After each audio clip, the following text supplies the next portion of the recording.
Christian ಜೊತೆ ಹಿಂದೂ ಉಪಜಾತಿ ಸೇರ್ಪಡೆಗೆ ಈಗ ವಿರೋಧ ವ್ಯಕ್ತವಾಗ್ತಾ ಇದೆ.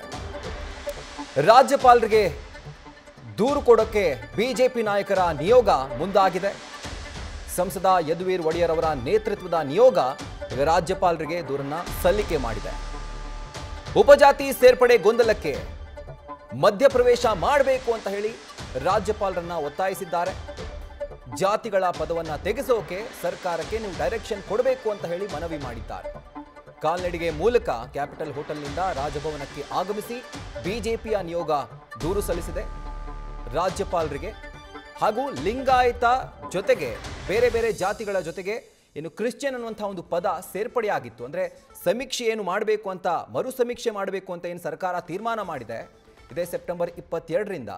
ಸೊ ಆ ಒಂದು ಸಂದರ್ಭದಲ್ಲಿ ಹಿಂದೂ ಜಾತಿಗಳ ಜೊತೆಗೆ Christian, for example Lingayat Christian, Dalit Christian, ಈ ರೀತಿಯಾಗಿ ಒಂದು ಹೆಸರುಗಳನ್ನ ಏನು ಸರ್ಕಾರ ಸೂಚನೆ ಕೊಟ್ಟಿದೆ, ಕನ್ವರ್ಟ್ ಆಗಿರುವಂಥ ಹಿಂದೂ ಧರ್ಮದಿಂದ ಕ್ರಿಶ್ಚಿಯನ್ಗೆ ಕನ್ವರ್ಟ್ ಆಗಿರುವಂಥ ಒಂದು ಸಮೀಕ್ಷೆ ಮಾಡುವಂತಹ ಸಂದರ್ಭದಲ್ಲಿ ಸೊ ಈ ಒಂದು ಪದವನ್ನು ತೆಗಿಬೇಕು ಅಂತ ಹೇಳಿ ಈಗ ಬಿಜೆಪಿಯ ನಿಯೋಗ ಸಂಸದ ಯದುವೀರ್ ಒಡೆಯರ್ ಅವರ ನೇತೃತ್ವದಲ್ಲಿ ರಾಜ್ಯಪಾಲರನ್ನ ಭೇಟಿ ಮಾಡಿದ್ದಾರೆ. ಹಾಗೂ ರಾಜ್ಯಪಾಲರಿಗೆ ಒಂದು ಮನವಿಯನ್ನು ಸಲ್ಲಿಸಿದ್ದಾರೆ. ಸರ್ಕಾರಕ್ಕೆ ನೀವು ನಿರ್ದೇಶನ ನೀಡಬೇಕು, ಕ್ರಿಶ್ಚಿಯನ್ ಜೊತೆ ಹಿಂದೂ ಉಪಜಾತಿ ಸೇರ್ಪಡೆಗೆ ನಮ್ಮ ವಿರೋಧ ಇದೆ, ಹೀಗಾಗಿ ಅದನ್ನು ತಗ್ಗಿಸಬೇಕು ಅಂತ ಹೇಳಿ ಅವರು ಮನವಿ ಸಲ್ಲಿಸಿದ್ದಾರೆ. ಸೇರಿಸಿರ್ತಕ್ಕಂಥದ್ದು ಅತ್ಯಂತ ಖಂಡನೀಯ. 47 ಒಂದು ಸಬ್ಕಾಸ್ಟ್ಗಳನ್ನು ಸೇರಿಸಿರೋದು ಬರೀ ಈ ಪಟ್ಟಿಯಲ್ಲಿ ಅಧಿಕೃತವಾದಂಥ ಹಿಂದೆ ಇರುವಂಥದ್ದು ಯಾವುದೇ ಪಟ್ಟಿಯಲ್ಲಿ ಇಲ್ಲ. ಅದು ಮತಾಂತರಕ್ಕೆ ಒಂದು ಅವಕಾಶ ಕೊಡುವಂಥದ್ದು ದೃಷ್ಟಿಯಲ್ಲಿ ಸಹ ಅದು ಮಾಡ್ತಾ ಇದ್ದಾರೆ ಅಂತ ನಮ್ಮ ಭಾವನೆ. ಅದು ನಿಲ್ಲಿಸಬೇಕಾಗಿದೆ. ವೈಜ್ಞಾನಿಕ ರೀತಿಯಲ್ಲಿ ಅವರು ಸಮೀಕ್ಷೆಯನ್ನು ನಡೆಸಲಿ. ಮತ್ತು ಆ ತರಾತುರಿಯಿಂದ ಮಾಡೋ ಅವಶ್ಯಕತೆ ಇಲ್ಲವೇ ಇಲ್ಲ. ದಸರಾ ಸಮಯದಲ್ಲಿ ಆಚರಣೆ ನಡೀತಾ ಇದೆ, ಏನೇನೋ ನಡೀತಾ ಇದೆ ರಾಜ್ಯದಲ್ಲಿ, ಅದಕ್ಕೆ ಗಮನವನ್ನು ಕೊಡಲಿ. ಜೊತೆಗೆ ಇಲ್ಲಿ ನಮ್ಮ ಈ ಸಮೀಕ್ಷೆಯನ್ನು ಒಂದು ಒಳ್ಳೆಯ ರೀತಿಯಲ್ಲಿ ಅತ್ಯಂತ ಒಂದು ತಾಳ್ಮೆಯಿಂದ ಬೇಕಾಗಿರುವಂಥದ್ದು ಏನೇನು ವ್ಯವಸ್ಥೆ ಇದೆ ಅದನ್ನ ಮಾಡಲಿ. ಜೊತೆಗೆ ಕೇಂದ್ರ ಸರ್ಕಾರದಲ್ಲಿ ಸಮೀಕ್ಷೆ ನಡೀತಾ ಇರುವಂಥದ್ದು, ಜಾತಿ ಗಣತಿ ನಡೀತಾ ಇರುವಂಥದ್ದು, ಅಧಿಕೃತವಾಗಿ ಸಂವಿಧಾನದ ಮಾನ್ಯತೆ ಇರುವಂಥದ್ದು ಏನು ಕೇಂದ್ರ ಸರ್ಕಾರ ಮಾಡ್ತಾ ಇರೋದು, ಅದಕ್ಕೆ ಒಂದು ಬೆಂಬಲವನ್ನು ಕೊಡಬೇಕಾಗಿದೆ. ಅದು ಅಧಿಕೃತವಾದಂಥ ಒಂದು ಸಮೀಕ್ಷೆ, ಅದು ಅಧಿಕೃತವಾದಂಥ ಒಂದು ಗಣತಿ. ಅದಕ್ಕಾಗಿ ಅದರ ಬೆಂಬಲಕ್ಕಾಗಿ ನಾವೆಲ್ಲರೂ ನಿಲ್ಲಬೇಕಾಗಿ ಅಂತ ಆಗ್ರಹಿಸ್ತೀವಿ. ರಾಜ್ಯಪಾಲರು ನಮ್ಮ ಮುಖ್ಯ ಅಂಶಗಳನ್ನು ಒಂದಷ್ಟು ಚರ್ಚೆ ಮಾಡಿದ್ರು. ನಂತರ ಅವರು ಕೂಡ ಇದು ತಾರ್ಕಿಕವಾಗಿ ಸರಿ ಅಂತ ಹೇಳಿ ಅವರು ಕೂಡ ಯಾವ ರೀತಿ ತಗೋಬೇಕು ಅಂತ ಅವ್ರು ತೀರ್ಮಾನ ಮಾಡ್ತಾರೆ. ಆ ತೀರ್ಮಾನ ಮಾಡ್ತೀವಿ ತಕ್ಷಣ, ಹೇಳಿದ ತಕ್ಷಣ ನಿಮಗೆ ಪ್ರಥಮವಾಗಿ ನಿಮ್ಗೆ ಹೇಳ್ತೀವಿ. ಬಹುಶಃ ದಸರಾ ಆಗಿದ ನಂತರ. ಟುಡೇ via the ಸಾಮಾಜಿಕ ನ್ಯಾಯ ವೇದಿಕೆ we have conducted an extensive meeting for over 2.5 hours. So ಇವತ್ತು ಬಿಜೆಪಿಯ ನಿಯೋಗ ಸಂಸದ ಯದುವೀರ್ ಒಡೆಯರ್ ಅವರ ನೇತೃತ್ವದಲ್ಲಿ ರಾಜ್ಯಪಾಲರನ್ನ ಭೇಟಿ ಮಾಡಿದ್ದಾರೆ. ಯಾಕಂದರೆ ಸೆಪ್ಟೆಂಬರ್ 22ರಿಂದ ಸಾಮಾಜಿಕ ಶೈಕ್ಷಣಿಕ ಸಮೀಕ್ಷೆ ನಡೆಸಬೇಕು, ಮರು ಸಮೀಕ್ಷೆ ಮಾಡಬೇಕು ಅಂತ ಹೇಳಿ ಸರ್ಕಾರ ಏನು ತೀರ್ಮಾನವನ್ನು ಕೈಗೊಂಡಿದೆ.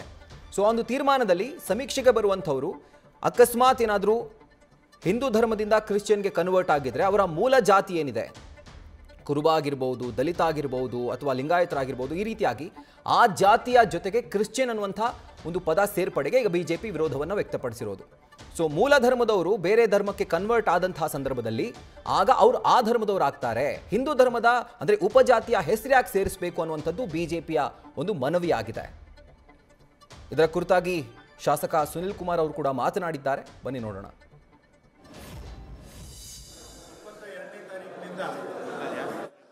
ಶೈಕ್ಷಣಿಕ ಆರ್ಥಿಕ ಜಾತಿ ಸಮೀಕ್ಷೆಗಳನ್ನು ಏನು ಮಾಡ್ತಾ ಇದ್ದೀರಿ? ಇವತ್ತೊಂದು ವಿಶೇಷವಾದಂತಹ ದುಂಡು ಮೇಜಿನ ಸಭೆ ನಡೀತಾ ಇದೆ. ಈ ಸಭೆಯಲ್ಲಿ ಈಗ ಬಂದಿರುವಂತಹ ಅಭಿಪ್ರಾಯಗಳು ಜಾತಿ ಸಮೀಕ್ಷೆಗೆ ಅಥವಾ ಆರ್ಥಿಕ ಶೈಕ್ಷಣಿಕ ಸಮಸ್ಯೆಗೆ ನಾವೆಲ್ಲೂ ಕೂಡ ವಿರೋಧವನ್ನು ವ್ಯಕ್ತ ಮಾಡ್ತಾ ಇಲ್ಲ. ಅದಕ್ಕೆ ಸಂಪೂರ್ಣವಾದಂತಹ ಸಹಕಾರವನ್ನು ಕೊಡ್ತೇವೆ. ಆದರೆ ಕರ್ನಾಟಕದ ಜನರ ಅಭಿಪ್ರಾಯಕ್ಕೆ ವಿರುದ್ಧವಾಗಿ ಆಯೋಗ ಮತ್ತು ಸರ್ಕಾರ ಈ ತೀರ್ಮಾನವನ್ನು ತೆಗೆದುಕೊಂಡಿರುವುದನ್ನು ಸಭೆ ತನ್ನ ಕಠಿಣ ಶಬ್ದಗಳಲ್ಲಿ ಖಂಡಿಸಿದೆ.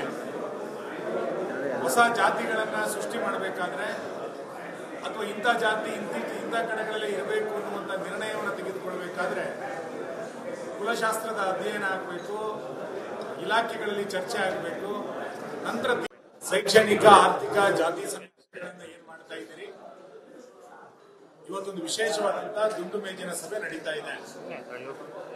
ಈ ಸಭೆಯಲ್ಲಿ ಈಗ ಬಂದಿರುವಂತಹ ಅಭಿಪ್ರಾಯಗಳು ಜಾತಿ ಸಮೀಕ್ಷೆಗೆ ಅಥವಾ ಆರ್ಥಿಕ ಶೈಕ್ಷಣಿಕ ಸಮಸ್ಯೆಗೆ ನಾವೆಲ್ಲೂ ಕೂಡ ವಿರೋಧವನ್ನು ವ್ಯಕ್ತ ಮಾಡ್ತಾ ಇಲ್ಲ, ಅದಕ್ಕೆ ಸಂಪೂರ್ಣವಾದಂತಹ ಸಹಕಾರವನ್ನು ಕೊಡ್ತೇವೆ.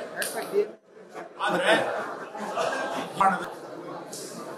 ಕರ್ನಾಟಕದ ಜನರ ಅಭಿಪ್ರಾಯಕ್ಕೆ ವಿರುದ್ಧವಾಗಿ ಆಯೋಗ ಮತ್ತು ಸರ್ಕಾರ ಈ ತೀರ್ಮಾನವನ್ನು ತೆಗೆದುಕೊಂಡಿರುವುದನ್ನ ಸಭೆ ತನ್ನ ಕಠಿಣ ಶಬ್ದಗಳಲ್ಲಿ ಖಂಡಿಸಿದೆ. ಹೊಸ ಜಾತಿಗಳನ್ನ ಸೃಷ್ಟಿ ಮಾಡಬೇಕಾದ್ರೆ ಅಥವಾ ಇಂಥ ಜಾತಿ ಇಂಥ ಕಡೆಗಳಲ್ಲಿ ಇರಬೇಕು ಅನ್ನುವಂಥ ನಿರ್ಣಯವನ್ನು ತೆಗೆದುಕೊಳ್ಬೇಕಾದ್ರೆ ಕುಲಶಾಸ್ತ್ರದ ಅಧ್ಯಯನ ಆಗಬೇಕು, ಇಲಾಖೆಗಳಲ್ಲಿ ಚರ್ಚೆ ಆಗಬೇಕು, ನಂತರ ತೀರ್ಮಾನವನ್ನು ತೆಗೆದುಕೊಳ್ಬೇಕು. ಈ ರೀತಿಯಾದಂತಹ ಯಾವುದೇ ಅಭಿಪ್ರಾಯಗಳನ್ನು ತೆಗೆದುಕೊಳ್ಳದೆ 47 ಹಿಂದೂ ಉಪಜಾತಿಗಳನ್ನ ಕುರುಬ ಕ್ರಿಶ್ಚಿಯನ್, ಬ್ರಾಹ್ಮಣ ಕ್ರಿಶ್ಚಿಯನ್, ಬಿಲ್ಲವ ಕ್ರಿಶ್ಚಿಯನ್, ಆದಿದ್ರಾವಿಡ ಕ್ರಿಶ್ಚಿಯನ್, ಗೌಡ ಕ್ರಿಶ್ಚಿಯನ್, ಲಿಂಗಾಯತ ಕ್ರಿಶ್ಚಿಯನ್ ಅಂತೇಳಿ ಸೇರಿಸಿರುವುದಕ್ಕೆ ಸಭೆಯಲ್ಲಿ ಇವತ್ತು ತೀವ್ರ ವ್ಯಕ್ತ ಆಗಿದೆ. ಇದನ್ನ ಆಯೋಗ ತಕ್ಷಣ ಕೈ ಬಿಡಬೇಕು. 22ನೇ ತಾರೀಕು ಸಮೀಕ್ಷೆಯನ್ನು ಮಾಡಬೇಕಾದ್ರೆ ಈ ಪಟ್ಟಿಗಳನ್ನು ಕೈ ಬಿಡಬೇಕು ಅನ್ನುವಂತ ಆಗ್ರಹಗಳು ಈ ಸಭೆಯಲ್ಲಿ ಇವತ್ತು ವ್ಯಕ್ತ ಆಗಿದೆ.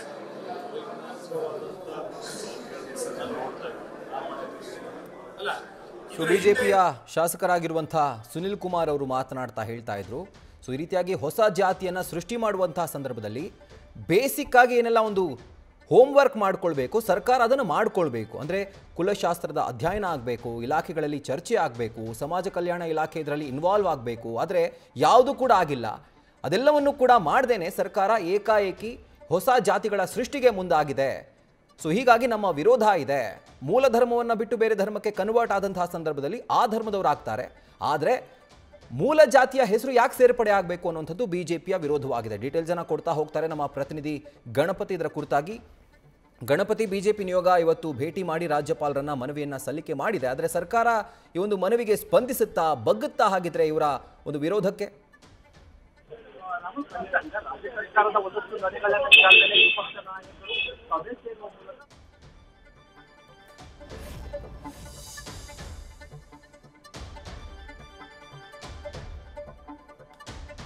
ಆಡಿಯೋದ ಟೆಕ್ನಿಕ್ಯಾಲಿಟಿ ಇರೋದ್ರಿಂದ, ಒಂದು ಎರರ್ ಇರೋದ್ರಿಂದ ಬಹುಶಃ ಸಂಪರ್ಕ ಸಾಧ್ಯವಾಗ್ತಾ ಇಲ್ಲ.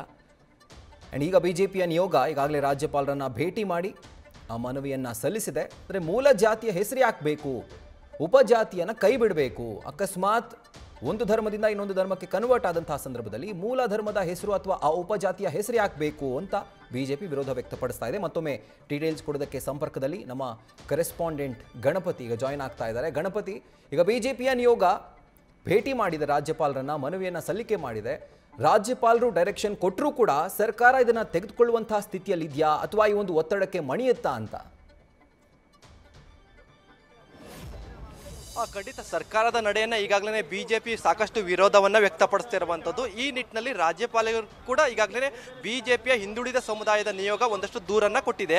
ಕಾರಣ ಇಷ್ಟೇ, ಸರ್ಕಾರ ತೆಗೆದುಕೊಂಡಿರುವಂತಹ ಈ ಸರ್ವೆಯಲ್ಲಿ ಒಂದಷ್ಟು ನಿರ್ಧಾರಗಳಿದೆಯಲ್ಲ, ಅದೆಲ್ಲೊಂದು ಕಡೆ ಸಾಕಷ್ಟು ಇಕ್ಕಟ್ಟಾಗುತ್ತೆ, ಸಮುದಾಯಕ್ಕೂ ಕೂಡ ಸಾಕಷ್ಟು ಹೊಡೆತ ಬೀಳುತ್ತೆ. ಈ ನಿಟ್ಟಿನಲ್ಲಿ ತಾವು ಮಧ್ಯವ ಪ್ರವೇಶ ಮಾಡಬೇಕು ಅಂತ ಈಗಾಗಲೇ ರಾಜ್ಯಪಾಲರಿಗೆ ಒಂದಷ್ಟು ದೂರನ್ನ ಕೊಟ್ಟಿರುವಂಥದ್ದು. ಪ್ರಮುಖವಾಗಿ ರಾಜ್ಯ ಸರ್ಕಾರ ತೆಗೆದುಕೊಂಡಿರುವಂತಹ ನಿಟ್ಟೇನು ಅಂತಂದ್ರೆ ನಿರ್ಣಯ ಏನು ಅಂತಂದ್ರೆ ನೋಡೋದಾದ್ರೆ ನೋಡಿ, ಈಗಾಗಲೇ 52 ಸಮುದಾಯಗಳನ್ನ ಪ್ರಮುಖವಾಗಿ ಕ್ರಿಶ್ಚಿಯನ್ಸ್ಗೆ ಸೇರಿಸುವಂತ ಪ್ರಯತ್ನ ಏನಾದರೂ ಕೂಡ ಮಾಡ್ತಾ ಇದೆಯಾ ಅಂತ ಒಂದು ಲೆಕ್ಕಾಚಾರ. ಅಂದ್ರೆ ಇವರು ಸರ್ವೆಗೋಸ್ಕರ ಮಾಡ್ಕೊಂಡಿರುವಂತ ಒಂದಷ್ಟು ಪ್ರಯತ್ನ ಏನಿದೆ, ಆ ಪ್ರಯತ್ನ ಒಂದಷ್ಟು ಸಮುದಾಯಕ್ಕೂ ಹೊಡೆತ ಬೀಳುತ್ತೆ, ಸಮುದಾಯದ ಒಂದಷ್ಟು ಮತಾಂತರಕ್ಕೆ ಏನಾದರೂ ಕೂಡ ಕನ್ವರ್ಟ್ ಮಾಡ್ತಾ ಇದ್ದಾರೆ ಅನ್ನೋದು ಕೂಡ ಸಾಕಷ್ಟು ಚರ್ಚೆ ಆಗ್ತಿರುವಂಥದ್ದು. ಇಲ್ಲಿ ನೋಡೋದಾದ್ರೆ ಪ್ರಮುಖವಾಗಿ 52 ಸಮುದಾಯಗಳನ್ನ ಸರ್ವೆ ರೂಪದಲ್ಲಿ, ಅಂದ್ರೆ ಸಾಕಷ್ಟು ಒಂದು ಹಿಂದುಳಿದ ಸಮುದಾಯದ 47 ಸಮುದಾಯ, ಬಲಿಜ ಇರ್ಬೋದು, ಜೊತೆಗೆ ಕುರ್ಮ ಇರ್ಬೋದು, ಬಂಜಾರ ಇರ್ಬೋದು, ಸಾಕಷ್ಟು ಸಮುದಾಯ ಇದೆ. ಈ 47 ಸಮುದಾಯವನ್ನ ಅದರ ಪಕ್ಕದಲ್ಲೇನೆ ಕ್ರಿಶ್ಚಿಯನ್, ಅಂದ್ರೆ ಬಲಿಜ ಕ್ರಿಶ್ಚಿಯನ್, ಕುಂಬಾರ ಕ್ರಿಶ್ಚಿಯನ್, ಈಡಿಗ ಕ್ರಿಶ್ಚಿಯನ್, ಈ ಲೆಕ್ಕದಲ್ಲಿ ಸರ್ವೆ ಮಾಡಲಿಕ್ಕೆ ಈಗಾಗಲೇ ಸರ್ಕಾರವನ್ನ ಮುಂದಾಗ್ತಿರುವಂಥದ್ದು. ಬಿಜೆಪಿಯ ಹಿಂದುಳಿದ ಸಮುದಾಯ ಇದಕ್ಕೆ ಸಾಕಷ್ಟು ವಿರೋಧ ಮಾಡ್ತಿರುವಂಥದ್ದು. ಕಾರಣ ಇಷ್ಟೇ, ನೀವು ಒಂದು ಸಮುದಾಯವನ್ನ ಕ್ರಿಶ್ಚಿಯನ್ ಧರ್ಮಕ್ಕೆ ಸೇರಿಸೋದಾದ್ರೆ ಅಲ್ಲಿ ಏನೋ ಒಂದು ಕಡೆ ಕ್ರಿಶ್ಚಿಯನ್ಗೆ ಧರ್ಮಕ್ಕೆ ಕನ್ವರ್ಟ್ ಆಗುವಂಥ ಸಾಧ್ಯತೆಗಳು ಹೆಚ್ಚಾಗಿರುತ್ತೆ. ಇದೆಲ್ಲ ಒಂದು ಕಡೆ ಸರ್ಕಾರದ ಓಟ್ ಕದಿಯುವಂಥ ಚಾಣಕ್ಯತನ ಎಲ್ಲ ಒಂದು ಕಡೆ. ಈ ನಿಟ್ಟಿನಲ್ಲೂ ಕೂಡ ಬಿಜೆಪಿ ಸಾಕಷ್ಟು ವಿರೋಧವನ್ನ ಮಾಡ್ತಾ ಇದೆ. ಬಿಜೆಪಿ ಇವತ್ತು ಮೊದಲನೇ ಸಭೆಯನ್ನು ನಡೆಸಿ ಮುಂದಿನ ಸಭೆಯನ್ನು ಕೂಡ ಮೈಸೂರಿನಲ್ಲೂ ಕೂಡ ನಡೆಸ್ತಾರೆ.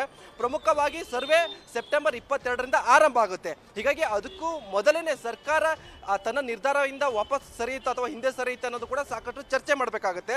ಬಿಜೆಪಿಯ ಹಿಂದುಳಿದ ಸಮುದಾಯದ ನಾಯಕರು ಒಟ್ಟಾರೆಯಾಗಿ ರಾಜ್ಯಪಾಲರಿಗೂ ಕೂಡ ದೂರನ್ನ ಕೊಟ್ಟಿದ್ದಾರೆ.